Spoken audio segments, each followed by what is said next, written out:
علامہ سید نجم الحسن رضوی کراروی۔ علامہ سید نجم الحسن رضوی کراروی سن 1337 ہجری میں کراری ضلع الہ آباد صوبہ یوپی میں پیدا ہوئے۔ آپ کے والد سید فیض محمد رضوی تھے۔ ابتدائی تعلیم اپنے وطن میں حاصل کی، پھر سن 1927 عیسوی میں مدرسہ ناظمیہ لکھنؤ کا رخ کیا اور وہاں 3 سال تک کسب فیض کیا، اور اس کے بعد مدرسہ سلطان المدارس میں تعلیم حاصل کی، اور سن 1938 عیسوی میں صدر الافاضل کی سند دریافت کرنے کے بعد مدرسۃ الواعظین میں مشغول تعلیم ہو گئے۔ علامہ کراروی اپنے زمانے کے کم نظیر مؤلف و مترجم تھے۔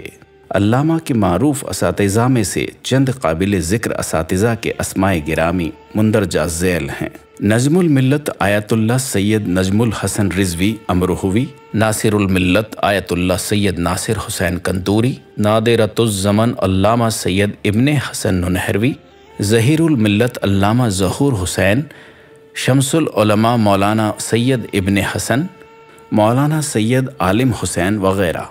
موصوف نے بہت زیادہ دین اسلام کی خدمات انجام دی، جن میں سے مندرجہ ذیل خدمات قابل ذکر ہیں۔ 17 جنوری سن 1941 عیسوی میں کراری ضلع الہ آباد میں امجدیہ نامی مدرسے کی بنیاد رکھی، جو آج بھی قائم و دائم ہے۔ سن 1943 عیسوی میں الواعظ نامی میگزین کی مدیریت آپ کے سپرد کر دی گئی۔ ہندوستان کی تقسیم کے بعد پشاور میں رہ کر دینی خدمات انجام دی۔ سن 1948 عیسوی میں پشاور میں ایک انجمن بنائی گئی، جس کا نام مجلس علماء شیعہ رکھا گیا۔ اس انجمن کا ناظم اعلیٰ آپ ہی کو قرار دیا گیا۔ سن 1950 عیسوی میں شہاب ثاقب کے نام سے ایک 7 روزہ اخبار نکالا، جو آج بھی نکلتا ہے۔ سن 1974 عیسوی میں اسلامی نظریاتی کونسل پاکستان کے رکن قرار پائے اور 3 سال تک اس عہدے پر برقرار رہے۔